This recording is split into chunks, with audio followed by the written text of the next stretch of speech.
નમસ્કાર ખેડૂત મિત્રો, તો આજે આપણે આવી ગયા છે જે કહેવાય મરચીની ખેતીમાં, અને મરચીની ખેતીની અંદર એટલું જોરદાર રિઝલ્ટ મળ્યું છે સાહેબ. અને આપણે જે કહેવાય આપણે કઈ બાજુ ભાણવડ, અને ભાણવડમાં આપણે આવી ગયા છે, અને જિલ્લો કયો લાગે? દેવભૂમિ દ્વારકા. બરાબર, તો દેવભૂમિ દ્વારકાની અંદર આવી ગયા છે, અને એમાં ખાસ આપણે જે મરચીમાં રિઝલ્ટ આપ્યું છે, તો મરચી બતાડી દેજો ભાઈ. આ મરચાનો લાગ જુઓ તમે ખાલી. બરાબર છે, એક નંબર મરચાનો લાગ લાગી ગયો છે. બરાબર, આ તમે લાગ જુઓ ખાલી છે.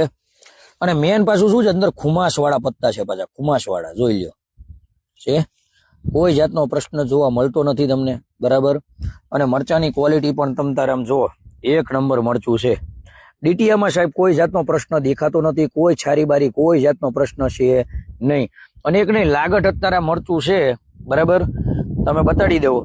બરાબર, કાંઈ ઘટે એમ નથી, જોઈ લ્યો માલ. એક એક છોડવા પર મરચું તો જુઓ તમે. તો મિત્રો એટલું કહી દેવાનો છું કે વિડીયો જોરદાર અને કમિશનમાં આવી જવાનો છે. પેજમાં પહેલી વાર તો ફોલો કરી લેજો, અને ખાસ સબસ્ક્રાઇબ ના કરી તો ચેનલને સબસ્ક્રાઇબ કરી લેજો. આવનારી દરેક અપડેટ મળવાની છે. અને આ આપણા જે ખેડૂત મિત્રોને જે રિઝલ્ટ મળ્યું છે સાહેબ, ગજબની દવા આપણી કન્ટિન્યુ વાપરે છે, અને આજે મરચી આટલા ટેમ્પરેચરમાં ટકેલી છે. બરાબર, નવી નવી તમે દુઃખ બતાડી દો ભાઈ, નવી નવી દુઃખમાં કોઈ જાતનો પ્રશ્ન જોવા નથી મળતો. બરાબર છે, તમે જો આમ ફ્લાવરિંગ કન્ટિન્યુ ચાલુ જ છે. બરાબર, ઓકે. તો વિડીયો સારી લાગે તો લાઈક કરો, શેર કરો, પેજમાં પહેલી વાર તો ફોલો કરી લો. જય જવાન જય કિસાન.